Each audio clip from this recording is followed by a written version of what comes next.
MongoDB Atlas is a managed NoSQL database that uses JSON-like documents with optional schemas. The platform recently released new vector search capabilities to facilitate building AI capabilities. Ben Flast is the Director of Product Management at MongoDB. He joins the show to talk about the company's developments with vector search. This episode is hosted by Lee Atchison. Lee Atchison is a software architect, author, and thought leader on cloud computing and application modernization. His best-selling book, Architecting for Scale, is an essential resource for technical teams looking to maintain high availability and manage risk in their cloud environments. Lee is the host of his podcast, Modern Digital Business, produced for people looking to build and grow their digital business. Listen at mdb.fm. Follow Lee at softwarearchitectureinsights.com and see all his content at leeatchison.com.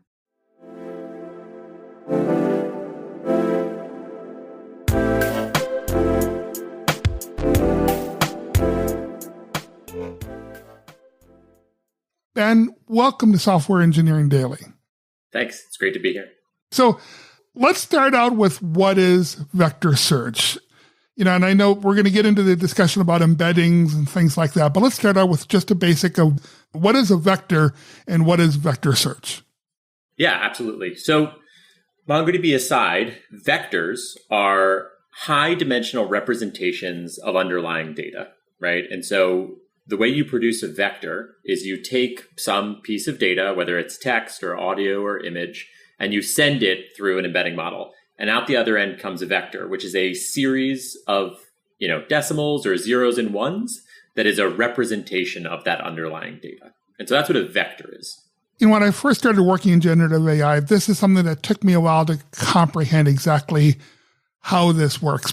But basically what a vector is a point in n-dimensional space that describes as best as possible the content of the article. Is that a fair statement? Yeah, that's fair. And content of the article could be content of any underlying data. Of any underlying data, yeah. So if you think, I always like to start with, let's think in 1, 2, and 3 dimensions and build up from there. So you think about, a point on a sheet of paper in 2-dimensional space can describe something. And, if there's only 2 dimensions, then you can talk about the similarity between 2 points by how close those 2 points are together. You can do the same thing in 3-dimensional space. And 4-dimensional space, we can't visualize it, but you can imagine it in 5, 6, 7. Now, these vectors are n-dimensional space, but for n, we're not talking about 4 or 5. We're talking about 500 or 1,000 dimensions. Is that fair? Yeah, that's exactly right. And I actually like to use the same exact example there when I present on this topic, just kind of like a point on a 2-dimensional graph that represents cat or dog. And then I do like to just kind of remind people that when we talk about vector search in kind of today's domain, we're talking about these high dimensional vectors. And one of the ways I like to describe how powerful this concept is using just kind of a sphere as an example. So a sphere is obviously in 3 dimensions. And if you like to think about the sphere as having 3 dimensions and the amount of volume inside it as being the amount of information it can represent, if you increase kind of the diameter of the sphere by just a small amount, you dramatically increase the total volume that fits in that sphere. And so that's just kind of a nice way to think about why adding more dimensions dramatically increases the amount of data that can be represented inside of a individual vector. And so like adding kind of 1 inch to the diameter can kind of, just blow up the size of the volume because so much of volume is stored in the edges of the sphere. And kind of similarly, adding 1 dimension can really kind of dramatically increase the amount of data that can be stored.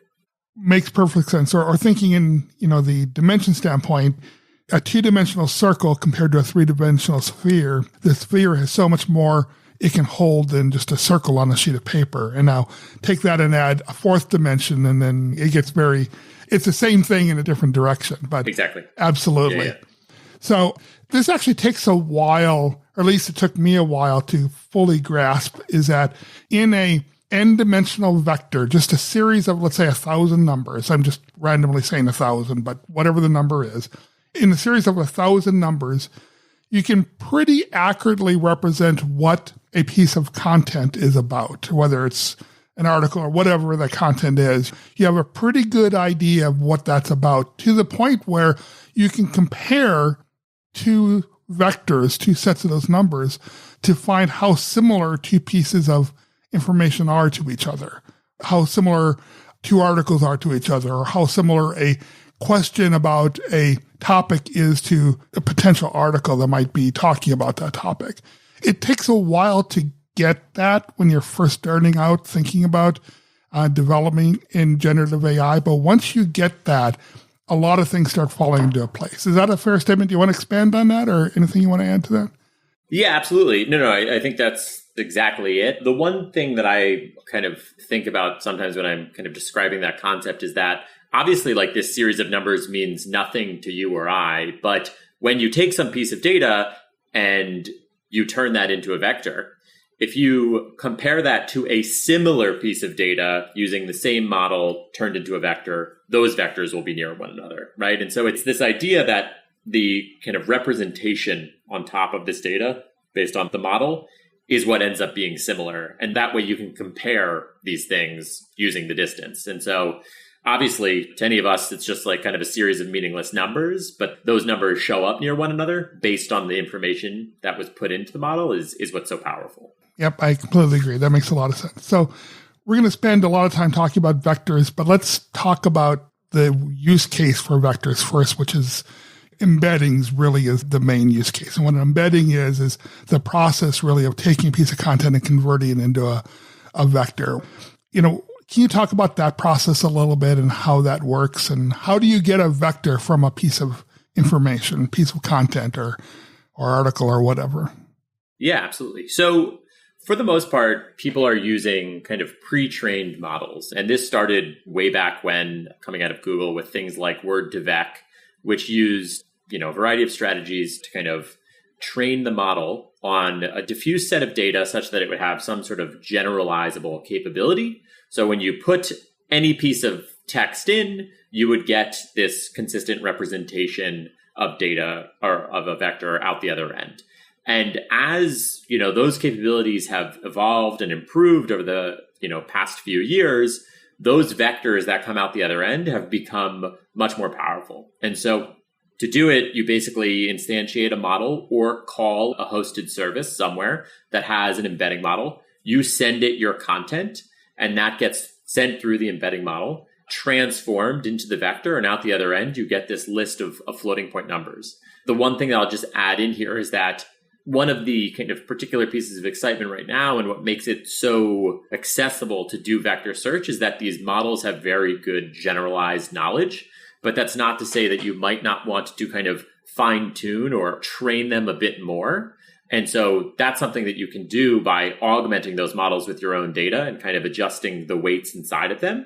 But even without that, you find that semantic search, basically finding similar pieces of data based on a query, produce really good results with these generalized models. And that's kind of where so much of the excitement of what's happening today is coming from, is that it's so accessible, so easy to use, and can benefit from just all of this existing tooling and content that's already out there. Yeah, and like you say, there are hosted services that do this, like OpenAI.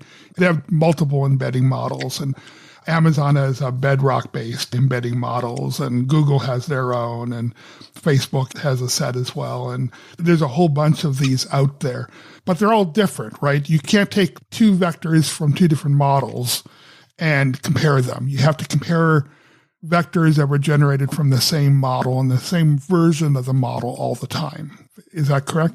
That is correct, though I will just tweak the end of that. When we say kind of the same version of the model, there are models that allow you to fine tune them and still utilize the older embeddings that were produced. And so that's one of the kind of exciting innovations that's happening. But generally speaking, you certainly can't take a model produced on OpenAI and hope to use it with some other model that's now hosted in Bedrock. That won't work, and that won't get you anything. That's fair. I guess I was thinking the OpenAI had the version 2 Ada, and then now the version 3 is small and the version 3 large. Each of those are radically different, and you can't compare one to the other. You have to use the model that it was based on. And yeah, you can fine tune the model, but you have to use the specific model, not just the vendor, but the specific model that was based on. Yeah. So not all of these models generate the same size vector results, right? What are some typical vector sizes we're talking about here? Yeah, absolutely. So some of the older models, have small numbers of embeddings or dimensions, whether it's, 256 or 512. I will say today, kind of the smaller end of the, what I'll call like large embedding models is really in like, the 700s range. But, OpenAI's original popular model was, 1,536 dimensions. And there have been several that have gone all the way up to 4,096 and above that. I will say a lot of vector search providers support up to 4,096. Some support past that. But generally speaking, there's a pretty strong trade-off between kind of cost of storage and impacts to performance when you store kind of like super large embeddings. So you really want to kind of adjust them to the right size for your specific use case. And that's actually one thing that's very interesting about OpenAI's recent one, as well as other providers, where you can actually adjust the embedding size of the same model. So you can choose how many dimensions you want to have. And the reason that works is that the dimensions are actually ordered, in order of importance in terms of kind of how well they help distinguish one piece of data from another. And so you can really kind of tune the embedding size that you want to use to your specific use case, which gives you kind of the best results. So your embedding model may generate 4,000 vectors, but you may only store 1,000 of those. You store the first 1,000 and you get the most accurate results. And you can still compare those 1,000 against the first 1,000 of any other use of that model and still have valid similarities. It just won't be quite as granular. Yeah, like I think the ADA003 has something up to 3,000 and some odd dimensions, and you can choose to shrink it to have fewer dimensions. Yeah. And so I think I said vectors, I meant vector values. Yeah. So, and dimensions is the right term. So you're absolutely right there. Okay, great. So that's the use case for these. But frankly, a vector really is just an array of numbers, right? Is all it is. And in fact, like you say, you talk about how large these things are. I generate embeddings for my content articles so I can do online search to look for articles. But I tend to have articles that are like 4,000 or 5,000 characters, but I store a vector of 4,000 or 3,000 integers or floating point numbers actually. And now suddenly the vector is actually larger than the content itself, but it's more structured. And so it's kind of interesting. These things aren't necessarily smaller than the content they're indexing, but they are more structured. Is that a good description? No, it's a great point. And it's something that, everyone needs to keep in mind when they're building with these, data structures. They are a representation of your data. In some cases, they can be larger than your data. The thing that I often kind of just keep in mind when thinking about that trade-off is you have to remember that it's not just a representation of your data. It's a representation of your data and associated context. Right. And so that's kind of like the key bit about why it might be, like inflationary in size is it's not just representing the sentence you put in, it's representing what that sentence is not. And to represent kind of all of that information can require even more space, kind of conceptually. Absolutely. Okay, so let's get back focused on just vector, because that's the thing that's important to us here. You've got these vectors, and now you want to compare them. And that's where vector search comes in. So let's talk about, in a generic sense, what vector search is, and then we'll talk about MongoDB as part of that. But what is a vector search? Yeah, so vector search, like very simply put, is finding vectors nearby a target vector. So as a developer, I send in a vector based on a query that is the thing I'm looking for, and we're going to find vectors inside of our storage that are close to that vector based on some sort of distance metric and kind of a geometric distance metric, maybe kind of a Euclidean distance or a cosine distance or a dot product. We're going to calculate that distance somehow, and that is going to tell us which ones are nearby one another. And that's really the heart of why a vector is treated as a special thing versus just an array of integers. I mean, any database can store an array of integers, and that's easy to do, but it's this search processing that is now capable, given the format of this array of integers, that array, not of necessarily integers, of values, I should say, this array of values. It's the search capabilities built into the database that allow you to find these similarity matches. That's what makes treating these array of numbers as a vector so important. Yeah, exactly. And I would just go one step further and say what makes it, very unique and why you have to kind of treat it differently is not only do you need to store it very efficiently, but you need to query it very efficiently, right? Because calculating the distance between, hundreds of thousands, billions, of points or billions of vectors can be quite costly if you don't have, special ways of skipping over data, of kind of doing those calculations. And so that's why it's not just kind of your standard database query that gets run in order to process these queries. You really need, special ways of doing this. So let's go a little bit deeper into that. Let's get a little nerdy talking about how vector search actually performs these operations. So let's start by saying you've got two vectors. You want to find the distance between them. What's the basic, and I know there's many different ways of doing this, but what's the most basic way of calculating that distance between just two vectors? Yeah, so I'll maybe kind of, expand on that a little bit so when you have two vectors, right, the most basic way would be to do what you might call an exact nearest neighbor search, right? And what we mean by exact is we're going to compare our target vector against every vector in a collection of data.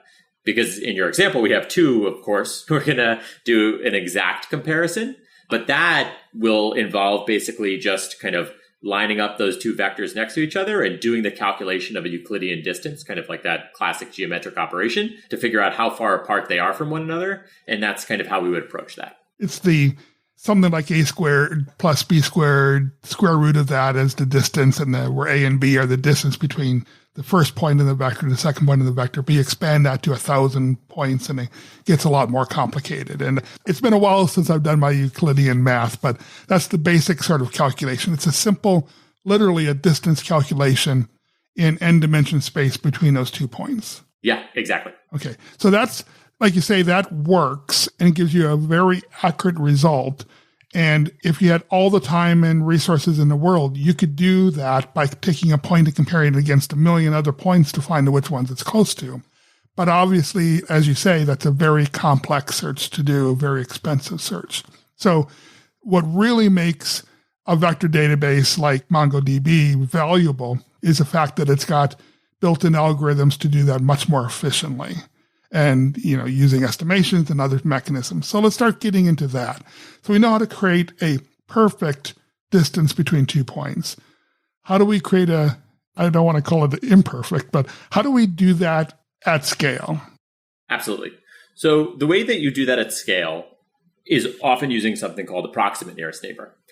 And it really kind of adheres to some of the foundational things of databases in general, which, is why we're so interested in it, which is, for me, at least how I like to think about it, the fastest kind of query or search over data is always related to the amount of data that you did not search and did not query, right? Not needing to touch something or not needing to examine it is almost always going to be the fastest way to not query it. More things don't match than match is the theory. Exactly. Yeah. So with an approximate nearest neighbor approach, there are many different algorithms used to do this, but they all kind of rely on creating a unique index structure that allows you to scan through this data very efficiently. And the way you scan through it efficiently is, again, not looking at certain pieces of data. And that's why it's an approximate thing. And so what's important to keep in mind is that what's approximate about it is not the results, not where you compare the distances and the distance that you calculate. It's the fact that you don't always look at every single point in the collection. And the way that this works is, in particular for our solution, we use something called HNSW, which stands for Hierarchical Navigable Small World Graph. And that's just the index structure. So we use an HNSW index structure. And the way that works is when you're querying it, you choose an entry point into this graph. And that entry point determines what other points inside of that graph you're going to look at. And so you make that entry point, you find those points that are similar or like nearest towards what you're looking for, your query. And then basically the linkages between these points enable you to kind of find it very quickly. And they also are what enable you to not look at other points, which you would expect to be kind of farther away.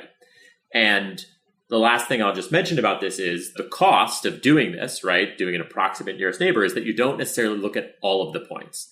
And so you may not have the total set of distances, right? And this is where we get into concepts of recall and accuracy of your results, but you may not kind of touch every option, but you should really be touching the ones that are kind of closest to your target. Right. So let's take a simple example here, and please correct anything that I'm saying that's not correct. But let's say you've got a 1,000-point vector and a database with 1 million of these. Okay. Now you've got a 1,000-point vector you want to compare against those. You want to find the top 3 closest vectors that match. So let's assume for a second the distance of those top 3 is going to be, it's going to be less than 2. It's going to be 1, 1.1, 1.2 as far as whatever these units are. It doesn't matter. That's going to be the distance away. It's going to be very near it. Well, if you look at a vector, compare it to another one, and let's say the first point happens to be 10 units away, it can't be closer than 1.2, and so you throw that whole data point away, or you throw that whole vector away because that vector can't be close enough. And now that's a real simple example of where you can throw away a data point. But essentially what you're doing is that sort of thing by picking a particular entry in the vector, whatever that is and however you select that, and then throwing away the ones that are clearly too far away to be within the resulting set, and then only taking the ones that are not clearly too far away and then doing another order approximation on those. Yeah, that is the concept for sure. I'll just add on that one of the properties of an HNSW graph is that it's effectively kind of this series of layers of these points. And so you pick your entry point and then you descend down, finding your closest points on each layer, right? And by the way, as you're doing that, you can also be filtering out with what's called the pre-filter results that don't contain some, kind of value that you don't want them to have, right? So you can filter on some associated metadata as you're traversing this graph. So you filter out those things that are not about Ben or not about, Jim, whatever it may be, right? And then when you get to the bottom, you then have kind of your total set, and then you return that in order. And so it's exactly what you said, but you get that sorted order, and then you return it back to the user. Cool. Great. Okay. And, a good vector search engine, a good database knows how to do this natively. And that's what vector search is within MongoDB, is it's providing that capability. Absolutely. Yeah. So that's exactly the case. And it does require that you do special things to your database or your platform, as it were, to make sure that you're able to do that efficiently. And those things are related to the software that you build, the type of infrastructure you bring to bear, and kind of the other configurations that you allow your users to set up. Can you elaborate on that a little bit? I'm not quite sure I get what you mean by that. Just a little bit more. Yeah, yes. So the first one being the software, it's, do you bring the right type of indexes? Do you use the right type of algorithms to kind of traverse that data? Do you kind of use all of that together? The second bit that I was mentioning was the hardware. And that's related to the fact that the requirements of, a query like vector search and the algorithms that power it are different from the types of requirements that maybe a classic transactional database based on B+tree indexes needs, right? And a good example of that is, in many cases, vector search can be more memory intensive. And so you need to bring the resources that a vector search operation requires to bear. But also, the last thing I'll just throw in here is not only do you need to bring the types of resources, whether it's more kind of memory constrained than it is CPU constrained, but also you need to give users configuration options to ensure that the right processes and procedures that are running on your system are getting access to the right sets of resources. And so that's one thing I'll just kind of call out that we did inside of Atlas Vector Search based on MongoDB is that we allow you to provision resources just for your database and provision resources just for your vector search, but consume them all through one experience. And so that's really kind of the crucial thing. Yeah. Yeah. So you can use specialized processing, specialized compute and memory resources to do this processing because it's so different than the other type of database processing you might be doing. And that's actually something that's unique about MongoDB. I'm not sure of, I'm more familiar with, Postgres, pgvector, and some other vector engines. And they don't do that. They provide the processing on whatever the server is that's running the database, but they don't provide any way, at least not out of the box, of generically assigning different tasks to different CPUs or different computers based on the fact that you need a memory optimized system for this versus a CPU optimized, et cetera. But you do that. That's a unique capability in MongoDB. Is that a fair statement? Exactly right. And I'll just go one step further and say that there's one challenge of using one set of resources that is kind of completely accessible to all of your services, which is that you need to kind of oversize it, right? You need to size it for the longest pole in the tent. And so sometimes you bring to bear more resources than kind of your smaller workload, whether it's your database workload or your search workload that's kind of driving this change in resources needing to be consumed. The other thing is that you also now are in a place where you have, resource contention as a possible impact, right? So if you don't size it for enough, then you could find that maybe your, database kind of workload is taking resources from your search workload or vice versa. And so the power of what we've done is not only do we let you right size the resources to each one of these workloads or each one of these, services that's running, but in addition to that, we prevent them from kind of stealing resources from one another. And so you can really kind of bring to bear the right amount of resources to satisfy your workload in the most efficient way possible, but also avoid any type of contention issues by doing so. Cool. So I imagine your customers' use of this capability has been growing dramatically over the last few years as generative AI in particular, has been growing. Can you talk a little bit about the growth here and how important is this capability to the fundamental nature of AI-based applications? Absolutely. I mean, we've seen a tremendous amount of interest. It's probably the fastest growing new service ever released on Atlas, which is pretty amazing. And what I'll say is we're seeing kind of two different dimensions to it. One is just a rash of new, kind of semantic search oriented workloads, just enhancing kind of the search experience inside of applications where we kind of serve a lot of customers. And then the second bit is kind of more on the AI side of the house, which is really about kind of retrieval augmented generation and other techniques to use data with large language models. And that's where we're seeing kind of like a whole new dimension of workload come to MongoDB and come to Atlas because of the availability of vector search. And so this is where, a whole new persona or group who maybe didn't, historically use MongoDB for as many workloads as they did in the past are now kind of taking a look at MongoDB and using it to power their vector search related workloads.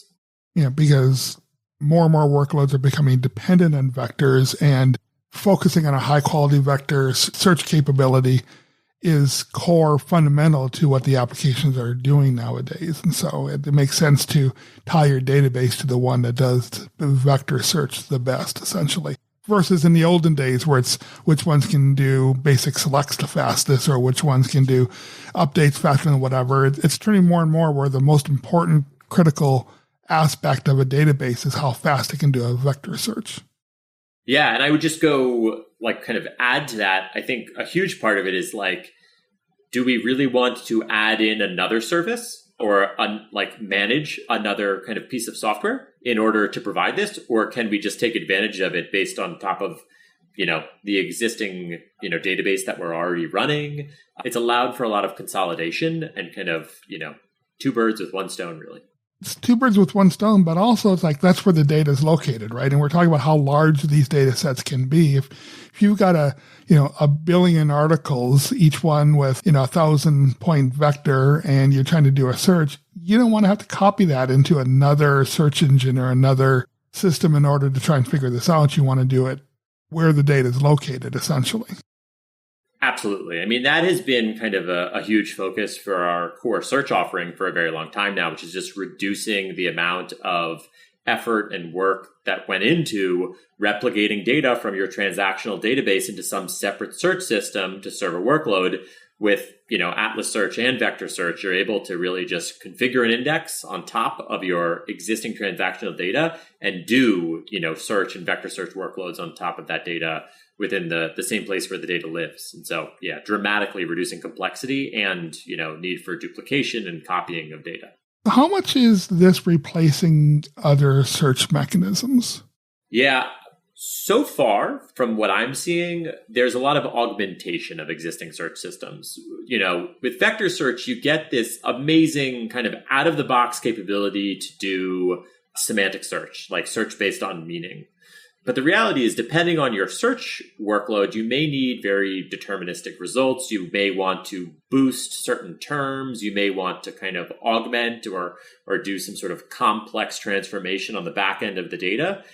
And those are really kind of your classical, search challenges, if you will. And so I'm seeing a lot of workloads who were doing kind of existing BM25 based search, kind of like the classic approach to doing relevance based search, add on vector as a new way to kind of augment the results, do a bit more kind of fuzzy matching, if you will, using kind of vectors as that, approximation of your data, but still have that fine-grained control when you're kind of actually configuring things and setting them very explicitly around kind of what type of results you want to get. So I'm seeing kind of a lot of blend, and, typically a lot of people refer to this as hybrid search, but it's really kind of bringing together multiple techniques to ensure that you're getting the best possible results. I guess that makes sense. I've always thought of, when I think of search, I think in more basic terms like keyword searches and things like that. And search is a lot more complex than that. There's a lot more involved to it than that. But so this is another mechanism to help with search, but it really isn't a replacement for existing search. And I think one of the things you glommed onto there that I don't want to just, go over, I want to make sure people understand is that these vector search mechanisms of trying to find content similarity is a very fuzzy comparison mechanism. It's not very precise. And in fact, you can get different results at different times for different purposes based a lot on the models used and other things. But bottom line, it's not very exacting. It's very fuzzy in its results. Yeah, I think that's a fair way to put it. So combining that with more exacting mechanisms, search mechanisms, can be a highly valuable approach. Right. And I guess I would just add on here, it's for your search use cases where you have a search bar and users are trying to find a specific thing.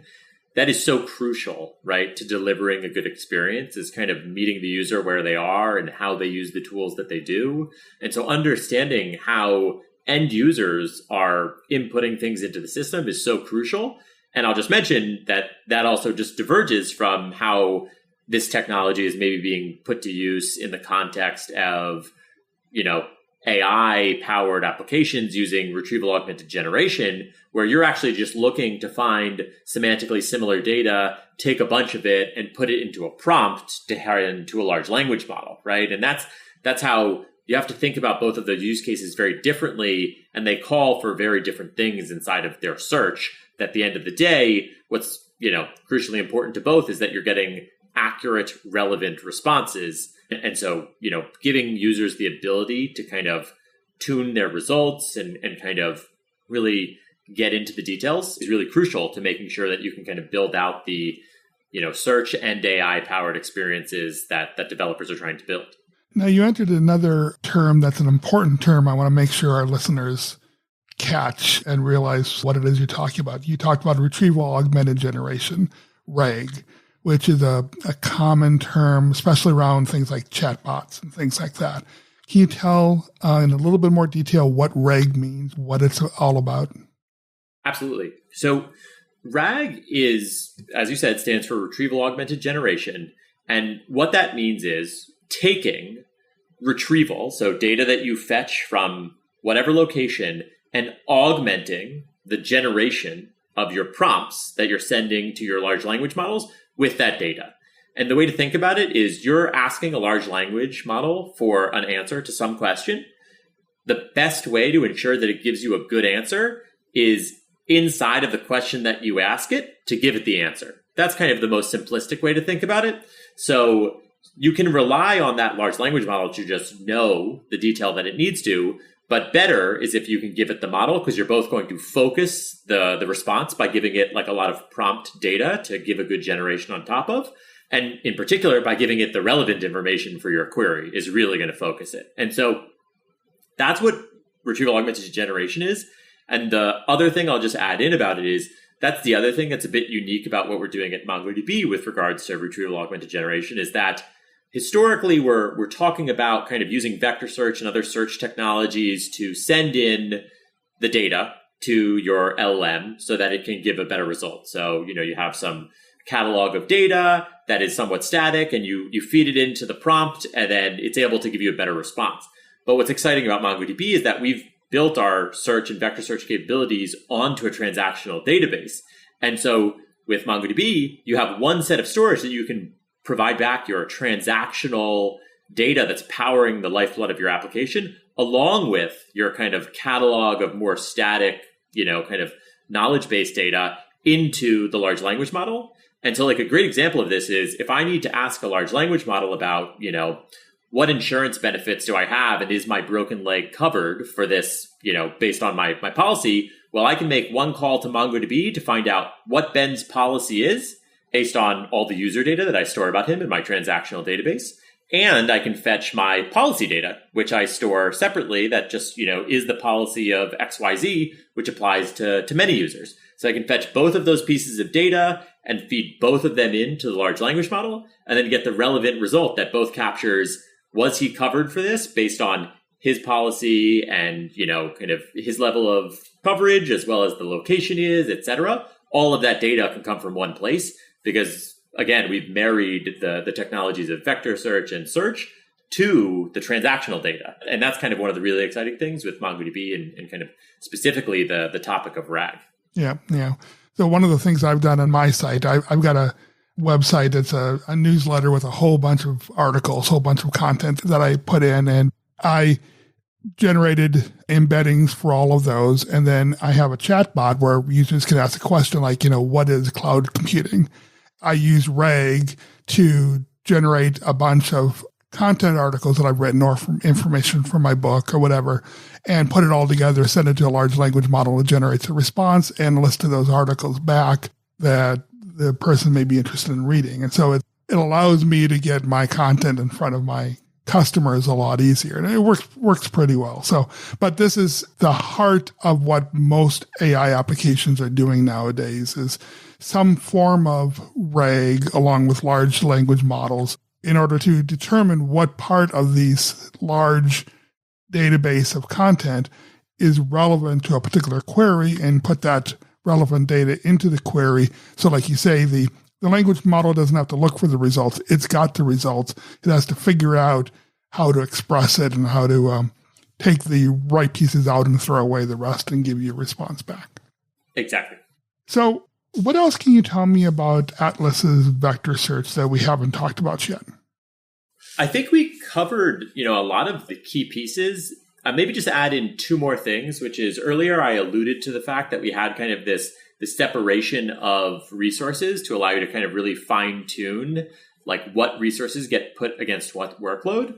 And that's called search nodes inside of Atlas. And so you can deploy Atlas search nodes with high CPU to serve a specific workload. And that's available today in every cloud and is GA. The other thing that we've done, which is really exciting with vector search in many ways, is that we've partnered very closely with all of the open source frameworks that are being used by a lot of the builders who are building applications on top of this new capability. And I'm thinking of the frameworks like LangChain or Llama Index, which are, for those of you who don't know, these kind of frameworks that allow you to kind of orchestrate the flow of data between vector search or into the large language model or the creating of chunks on your data before it's inserted into vector search. Just all of the kind of little things that happen around a vector search or LLM application workload that need to be developed. And they kind of just help streamline a lot of that. And so we're plugged in a variety of different ways to these third-party frameworks. In fact, inside of LangChain, we have support as a vector store, right? Which means you can get kind of vector results back from it. But we also have support in quite a few different ways. One, namely being to be a semantic cache, which means, instead of going and submitting a query to vector search, sending it to a large language model, getting the response, you can just check the cache and see if this question has already been asked before and see a result of a generation that's already happened, thereby saving you the costs of sending the query into the large language model and doing the vector search by just resolving the query from the cache and doing that cache in a semantic way where you look for, kind of questions that were similar to the one being asked. So we have like a ton of different plugins to these various different open source frameworks that allow you to kind of build applications much faster and just take advantage of kind of a ton of work that's been done to kind of expose these abstractions. And so you can really, as a developer, focus on building the mission critical, diversified logic and, kind of application functionality as opposed to some of this, more boilerplate that could be, just taken advantage of inside of the frameworks. Makes sense. Cool. Great. Well, that sounds very interesting. Thank you very much. So Ben Flast is the Director of Product for MongoDB's vector search capability within the Atlas product. And he's helped us learn about vector search today. Ben, thank you so much for joining us on Software Engineering Daily. My pleasure. Great to be here.